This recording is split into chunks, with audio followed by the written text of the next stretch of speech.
r/askreddit. What did you see that you definitely weren't supposed to see? A Craigslist had opened on my father's laptop explaining that he is an excellent cocksucker. Pretended I never even saw that, hoping I would forget. Almost didn't post it here for the same reason. And is this ad running now? You build 1,000 bridges. You're a bridge builder. You build 1,000 bridges and suck one cock. You're a cocksucker. At my last job, accidentally sent out a list of everyone's home address, phone number, email, and if they were coming back after the layoff. Boss's assistant once emailed a spreadsheet out to the team with some sales figures or something. But there was a second tab, which for some reason had everyone's salaries disclosed. Then there was the old "I withdraw this" email message, which of course drew everyone's attention to it. I got hired once at a company that made software for an MLM scheme. I didn't really know what I was doing, so when the boss asked me to send out a company email, I copied the client list, including clients of clients of clients, and hit KC instead of BCI. Thousands of people immediately started spamming each other with sales and networking emails. I was fired the next day and the company collapsed shortly after. They were really scummy though. It wasn't going to last long anyway. When I was 11, I saw another kid crap in a urinal, and after he was done, he saw me staring at him and really pissed his pants. Task failed successfully. Close-up photo of probably my dad's asshole while I was scrolling through his iCloud photos looking for a different picture. I think it had something to do with his upcoming rectal exam. Nothing was wrong with it visually, but the realization of what I was looking at was absolutely horrifying. Part of my soul shriveled up and died. My sister discovered that someone had searched pregnant erect nipples on the home computer. My dad and I both denied it, and we were the only two males in the house. It wasn't me. It could be your mom trying to identify if she is pregnant or not after looking at hers. Human bones in the bottom of a cenote in the Yucatan of Mexico. Dad told me to shut the F up and not swim in that area anymore. Some cenotes are basically bones soup, JJ. It's still fun to dive there. Cenotes were used a place for human sacrifices during the Mayan times. It was believed that they had a connection with Xibalba, also known as Mayan underworld, and gods like Chawak, also known as Mayan god of water. So it's known that they are very likely to have human bones and other thing-like vases, and artifacts in them from those times. So, yeah, bone soup. I recommend visiting Cenote Azul in Quintana Roo, very beautiful. Or if you want an underground cenote, you can visit Exquiquin. It's an hour from Valladolid, Yucatan. I was helping my grandma with dementia walk to the toilet. I got her situated and turned around to give her some privacy to do her business. I hear her giggling, turn back around, and she has her shirt off and was tapping her saggy boobs, so they flopped back and forth. "Oak, Granny, enough titty fun time. Roll 'em back up and get to shittin'." A photo clearly intended for my mom of my dad, naked with a few of his friends, all holding paper in front of their dicks that had happy birthdays names on them respectively. I saw my recently divorced mom's golden shower Skype messaging session when I was a preteen. She didn't realize her Skype was also logged into my downstairs computer. 12-year-old me playing Zoo Tycoon 2 Dwoodwoop shouldn't have looked. I'm a teacher and was helping my student, 12/13-year-old boy, try and troubleshoot his Chromebook and get it working again. I always clear the cache and cookies because that usually helps. But because they are school computers, you can't clear the history. As I opened up the tab to clear the cache and cookies, I see that his latest Google search was how to kiss. He knows I saw it. He looked so embarrassed. I'm so glad we're wearing masks, so he couldn't see me trying so hard not to laugh. Eta. I laughed because it was so unexpected, and he definitely didn't want a teacher or any adult really to know he was trying to learn how to kiss. It was just really wholesome. Or in a thread with as horrifying stuff as this one has. It feels so sweet and wholesome. My neighbor was grounded to her room, and my buddy and I were in my backyard and talking to her through her window. We were going to try and get her attention, but we realized her mom was in the living room, masturbating lol is in the living room, masturbating lol. You didn't actually tell her what you saw in the living room, did you? Hey, your mom is masturbating in the living room after grounding you. Once, when I was 14, my dad was working as a handyman after being laid off by his company and taking odd jobs for friends and family members.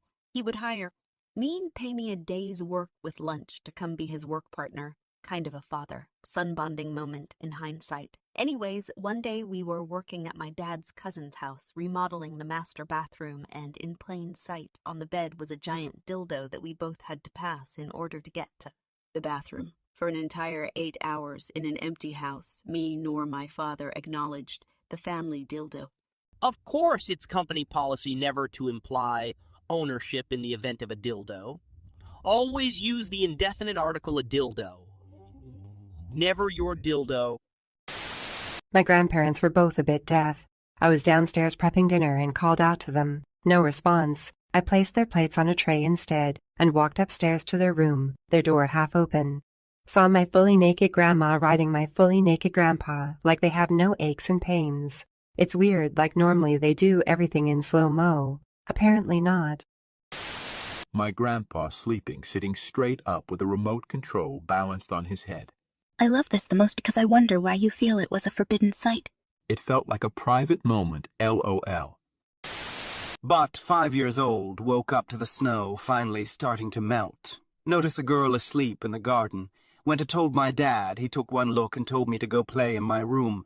Turns out girl had been asleep in our front garden for about 2 weeks, buried and frozen under the snow. Okay, follow up on this.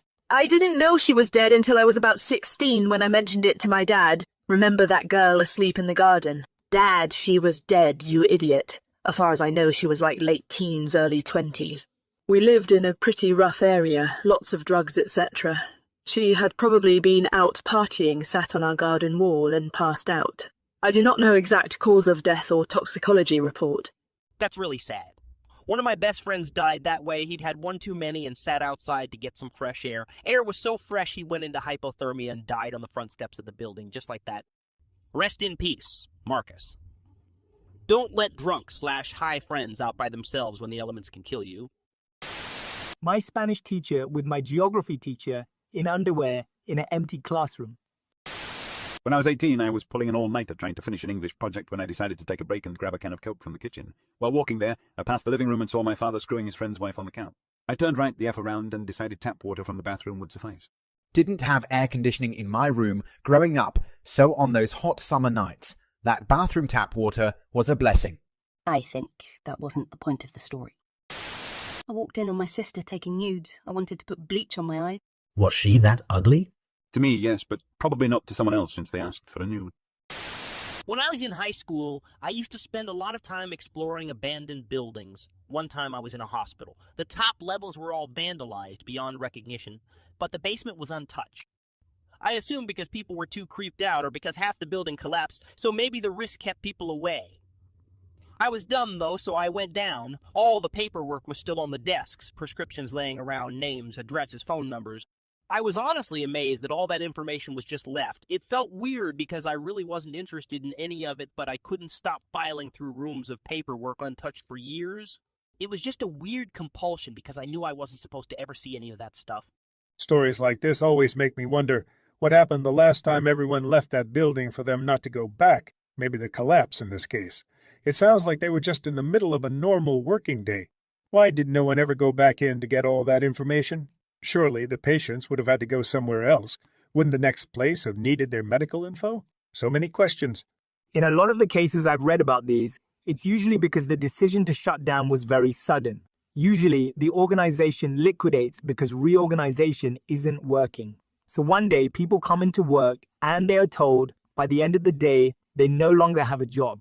They might get as far as selling valuable assets, but nobody bothers to go back for things that mundane like paperwork. Because who's left to process or destroy it? It doesn't belong to the organization anymore, and the bank doesn't care about patient records. So it's left to rot along with other assets that have no value. My manager finger blasting the older cashier in the canned goods pantry. I was trying to piece together which hole the canned goods pantry was for far too long, before realizing that it was where it was happening, not to what lull. I was sitting on a futon watching TV in my dorm room next to my buddy. He was snapping his girlfriend, and I look over and he'd just opened up a pic of her vajayjay. She sent him out of the blue. I turn away instantly. He peeks over at me and I say, "Man, this show crazy." I think I fooled him. I like to think you were watching something really mundane, like an odd TV type look. When I was still married, my then Wife had left her phone on to run to the bathroom while I was in bed.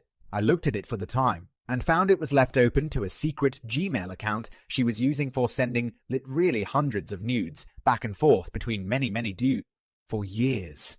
Up to that night while she was fully 6 months pregnant. Mostly original stuff too. I think that hurt more. Thanks people for all the comments and sharing. It was actually healing in a way, so really thanks everyone. The night I learned my ex-girlfriend was cheating, she just got up from the couch to kill a bug and left her phone face up on the couch with Snapchat open. The chat had a picture of her boobs and some sexting replies from the guy. My heart dropped down to my butt. Man, cheaters suck. Was looking for a video I shot on vacation on my dad's phone. Found my stepmom's nudes in the process. Why is my most liked Reddit comment about seeing my stepmom's tits? I effing hate this app, man. How was the nut?